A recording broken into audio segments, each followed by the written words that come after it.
for sure. Besides, her activities with the Altar Guild, the book club, the Chamber of Commerce, and the new Discover Last Chance Association didn't give her much time for romance. Ms. Miriam spoke again in a voice as ancient as faded parchment. I declare, you young people are so impatient. Well, you listen up now. I came over here to tell you that your soulmate will arrive just as soon as you set your mind to helping your sister tie the knot. Well, that was sort of a letdown. For one glorious moment, Sabina had thought this visit was about her.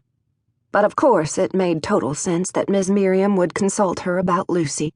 And yet, unwanted envy pricked Sabina like a lance. Ms. Miriam, I do appreciate this advice. You've made my day. The stiff, brittle words felt sour in Sabina's mouth. I have? The old lady's white brows arched. I would have thought you'd be annoyed with me, since I'm asking you to think about someone else. Sabina's composure crumbled. How could anyone accuse her of not caring about Lucy? I love my sister, Ms. Miriam. I would do anything for her. If you love her, girl, then get out of her way. Let her discover the truth. The truth? The old woman gave her a stare so penetrating, it probably could have pierced the vault at Fort Knox. It was hard to believe that Miriam's mind, or eyesight, was going when her look was so keen. Yes, the truth. You don't ask a fish about the water, do you? Huh?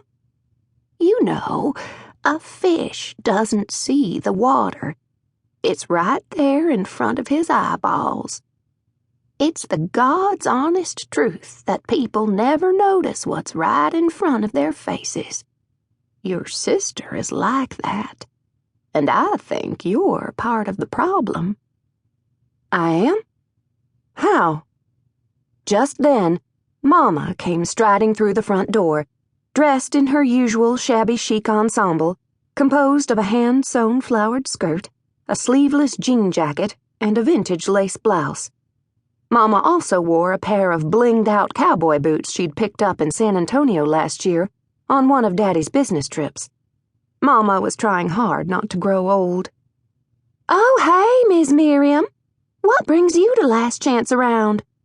Mama's high-pitched voice sounded as young as she wished she still was. "I came to give your daughter advice." Mama lit up like the Vegas Strip at midnight. "You did? How wonderful!" "Well, maybe not." Miriam turned and gave Sabina another pointed look. "You need to give your sister space. You hear?" "Space?" Mama blinked in befuddlement. "That's what I said, isn't it? I always say what I mean."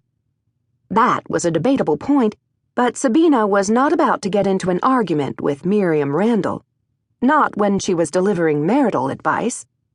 But Mama had been waiting a long, long time for Miriam to darken one of her daughter's doors. So as usual, Mama blundered ahead like a blind horse. "What did you tell her, Miriam?" "I told her that she needed to make sure of her sister's happiness before she can ever find her own." "Well, that's good news, isn't it?" Before Miriam could say another word, Dash Randall came striding into the store. "Aunt Mim, what are you doing here in your house dress?" he asked. Ms. Miriam pulled herself up straight. "I had urgent business here." Dash cast his gaze from Sabina to Mama and back again. "Morning, ladies. I think I should caution you that Aunt Mim hasn't been herself the last few days." He gave them both a charming, lopsided grin and then gently took his aunt's arm. "Come on now. You need to get dressed for the senior center, and then there's the Pearly Girls meeting later." "I was helping them."